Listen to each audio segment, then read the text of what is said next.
temos advogado junto ao Pai. Junto ao Pai. Temos advogado junto ao Pai. Jesus Cristo. Jesus o Cristo. Jesus o Cristo, Jesus o justo. O único justo. O único que podia ser escrutinado em todas as dimensões, no céu e no inferno, e que disse: quem de vós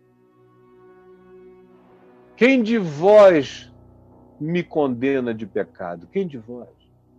Achem o que vocês queiram. Esse é Jesus, o Cristo, o justo. E João é lindo quando diz: Ele é a propiciação, a cobertura. Ele é a cobertura. Ele é aquele que se deita sobre os nossos pecados e não deixa nada de fora. Ele cobre. Ele é a propiciação pelos nossos pecados. Por nós que estamos lendo esta carta, por nós que estamos tendo essa compreensão, esse entendimento, por nós que nos incluímos entre esse nós da fé, agora, nesse instante, nós, dessa comunhão lúcida e consciente, nós. E ele diz: e não somente por nós, e não somente pelos nossos próprios pecados, não somente por nós, mas também ele é a propiciação e a cobertura pelos pecados do mundo inteiro. Vá dormir com esse barulho, não é? Você que crê na eleição particular, que só uns eleitozinhos, os testemunhas de Jeová têm 144 mil, mas os predestinistas dizem que os eleitos são, por exemplo, os calvinistas, os eleitos são os que frequentam igreja, os eleitos são os do cristianismo. Na hipótese mais ampla, não sendo os do calvinismo, nem os da reforma, são os do cristianismo, de um cristianismo um pouco mais reformado, porque não é de todo o cristianismo. Aí vem João, que por esse parâmetro não era crente, que por esse parâmetro era considerado um liberal, um progressista, praticamente um universalista, que chega e diz: ele é a propiciação pelos nossos pecados e não somente pelos nossos próprios, mas ainda pelos do mundo inteiro.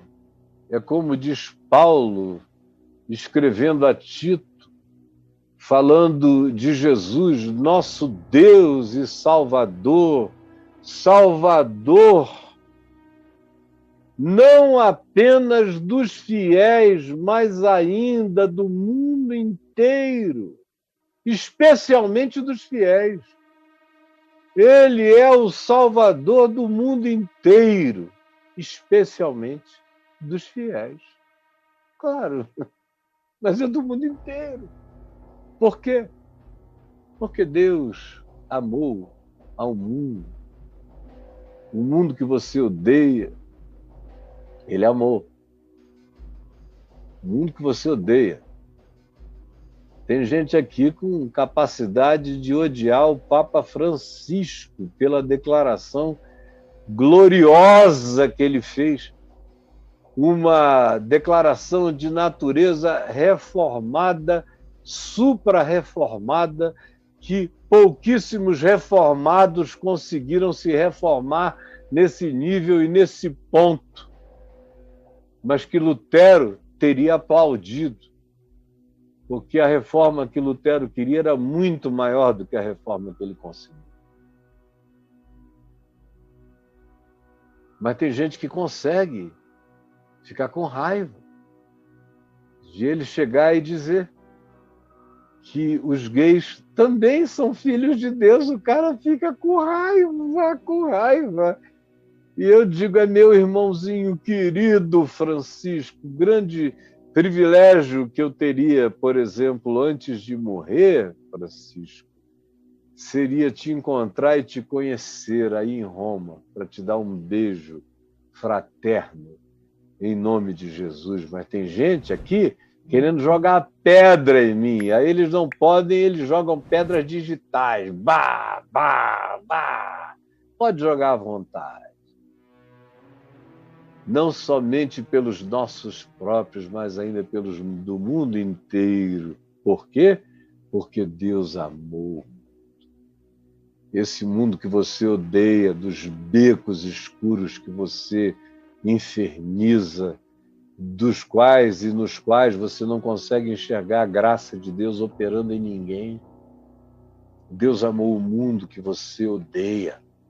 Amou esse mundo de gente, de islâmicos, de budistas, de taoístas, de kardecistas, de umbandistas, de candomblecistas, de todo tipo de confissão e de ateístas e de agnósticos. Deus amou o mundo,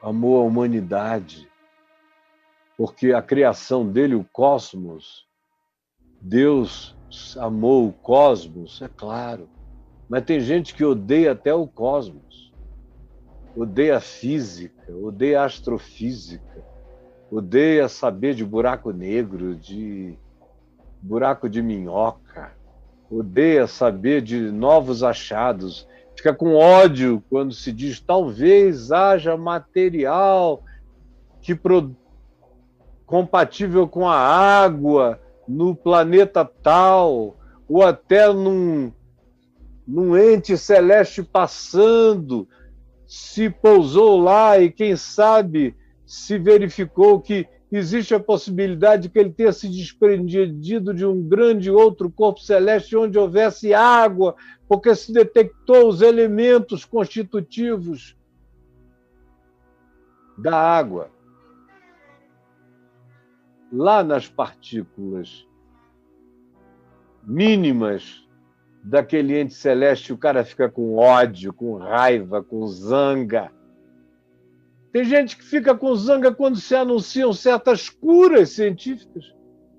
Outros com ódio de saber que o genoma humano foi todo destrinchado, que a engenharia genética pode chegar nas nanopartículas de dimensões do teu DNA que você não podia nem imaginar. Com ódio. Com ódio de preservação do meio ambiente, tem gente que odeia, que prefere ver queimada para boi pastar e soltar pum, pum, e arrotar, rotar, rotar, até, meu Deus, rasgar a camada de ozônio.